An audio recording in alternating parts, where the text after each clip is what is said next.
दिल्लीमध्ये भाजप सरकार आल्यानंतर मोठा जल्लोष ठाण्यामध्ये देखील करायला सुरुवात झालेली आहे। पाहू शकतो ठाण्यामध्ये भाजप पक्षाच्या कार्यालयाच्या बाहेर मोठ्या प्रमाणात जल्लोष चालू आहे। या ठिकाणी लाडू पेढे वाटत आता आनंद व्यक्त करताना या ठिकाणी पाहायला मिळत आहेत। मोठ्या संख्येने पाहायला गेलं तर या ठिकाणी 70 पैकी जास्तीत जास्त जागा ज्या भाजपच्या या ठिकाणी लागल्यामुळे मोठ्या जल्लोषाचं वातावरण महाराष्ट्रामध्ये देखील दिसून येत आहे। पाहायला गेलं तर मोठ्या प्रमाणात जल्लोष करतात। कसं बघतात या जल्लोषाकडे?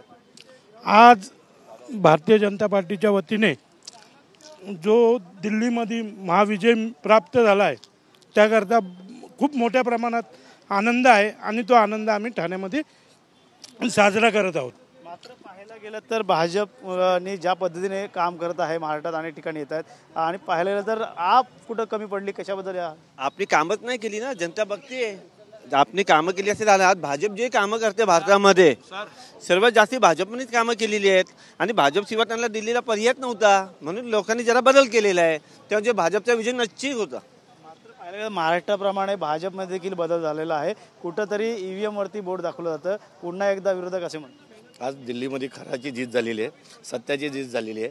आज तुम्ही बघितलं असणार की गेल्या 2013ला जेव्हा आम आदमी पार्टी जेवढं निवडून आली त्यानंतर त्यांनी दिलेले जेवढे वादे होते ते खोटे ठरले आणि खरोखर भारतीय जनता पार्टीने जे नागरिकांना जे जे आव्हान केले ते पूर्ण करण्याचं काम हे दिल्लीत करून दाखवणार आणि मादीही केलेलं आहे। म्हणजे त्याच कारणाने नागरिकांनी दिल्लीत भारतीय जनता पार्टीचा विजयाचा जल्लोष दाखवलेला आहे। साहेब, हा विजय मोदी साहेबांच्या विचारांचा, फडणवीस साहेबांच्या विचारांचा, शहा साहेबांच्या विचारांचा विजय आहे। ही तर सुरुवात आहे। संबंध भारतभर हिंदुत्वच होणार आणि मोदी साहेबांनी जे सांगितलंय त्याप्रमाणे त्यांनी विजयश्री खेचून आणली। ते म्हणाले सुद्धा आपलाच विजय होणार आणि ह्याच्या पुढे सुद्धा आणखी आम्ही मोठ्या जल्लोषात विजय आमचा साजरा करतोय। तुम्ही मला बोलायला संधी दिलीत त्याबद्दल खूप खूप धन्यवाद। या ठिकाणी पाहू शकतो सर्व जल्लोष त्या ठिकाणी करत आहेत आणि या ठिकाणी वाघुले देखील आहे। मोठा वाटा आहे। फडणवीस देखील गेलेले होते महाराष्ट्रातनं, खास करून दिल्लीमध्ये। दिल्ली विधानसभेवर आज भारतीय जनता पार्टीचं कमळ फुललं आहे। महाराष्ट्राचे मुख्यमंत्री देवेंद्रजी हे 3 दिवस दिल्ली विधानसभेच्या निवडणुकीच्या निमित्ताने 3 दिवस तळ ठोकून होते। त्या ठिकाणी महाराष्ट्रातले जे नागरिक राहतात आणि जे मतदार आहेत, अनेक संस्था आहेत महाराष्ट्रामधल्या, त्या ठिकाणी देवेंद्रजींनी पण या विजयाला एक धीर दिलेला आहे। आणि देशामधले सर्व खासदार असतील, दिल्लीमधले खासदार आहेत, दिल्लीमधले जिल्ह्याचे पदाधिकारी आहेत, बूथ अध्यक्ष आहेत, शक्ती केंद्र प्रमुख आहे, यांनी त्या ठिकाणी प्रचंड मेहनत करून 27 वर्षानंतर भारतीय जनता पार्टीचं कमळ दिल्ली विधानसभेवर आज फुललेलं आहे। आणि त्यामुळे भारतीय जनता पार्टी देशभर जल्लोष साजरा करते।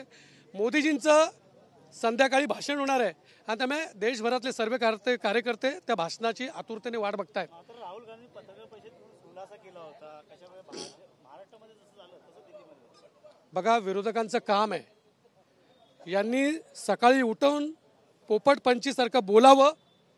यांच्या बोलण्यामुळे आमच्यासारखे कार्यकर्ते जागृत होतात।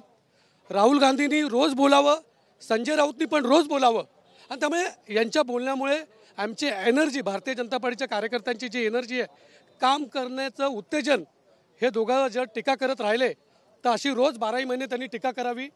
आम्ही बूथपर्यंत सर्व कार्यकर्ते जाऊन नरेंद्र मोदी यांनी आखलेल्या योजना प्रत्येक सर्वसामान्य कार्यकर्त्याला त्या योजनेचा फायदा भेटायला पाहिजे।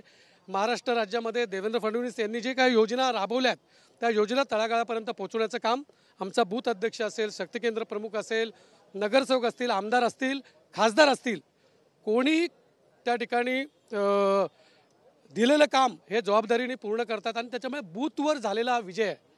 अमित शहा यांची चाणक्य नीती आणि नरेंद्र मोदी यांचं नेतृत्व आणि महाराष्ट्रामध्ये देवेंद्र फडणवीस यांच्या नेतृत्वावर शिक्कामोर्तब झालं आहे। 27 वर्षानंतर दिल्लीमध्ये भारतीय जनता पार्टीचं कमळ फुललं आहे आणि त्यामुळे या ठिकाणी आज आम्ही जल्लोष साजरा करतो।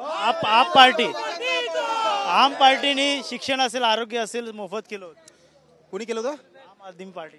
हे बघा, आता भारतीय जनता पार्टीचा जो का आलेख आहे तो इतका उंचावलेला आहे की मोदीजींनी आयुष्यमान कार्ड काढलं होतं। त्यात त्यांनी स्पष्ट म्हटलं होतं की 5 लाखाच्या वरचे जे कोण सभासद असतील त्याच्या खालच्या सभासदांनाच आम्ही हे मोफत देणार आहोत, त्याच्या वरच्या नाही आहे।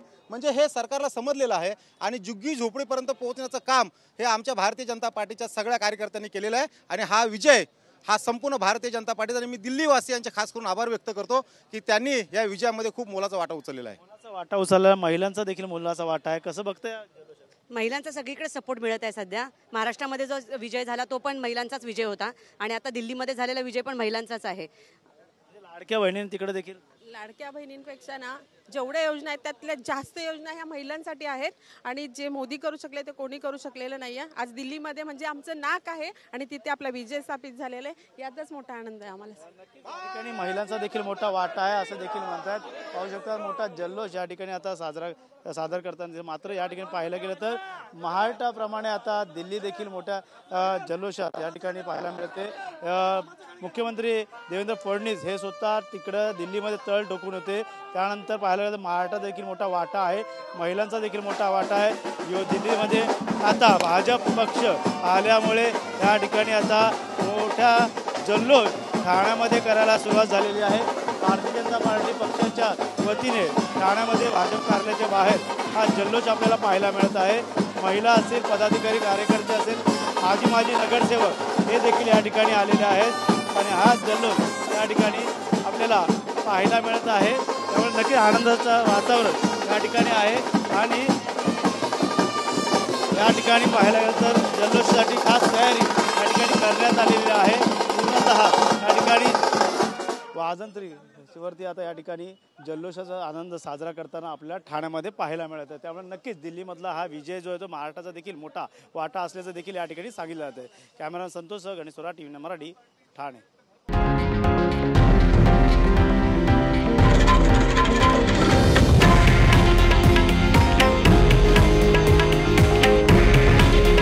हे आहे देशातील नंबर 1 न्यूज नेटवर्क आणि आपण पाहत आहात TV9 मराठी. काळजी तुमची, हित महाराष्ट्राचं.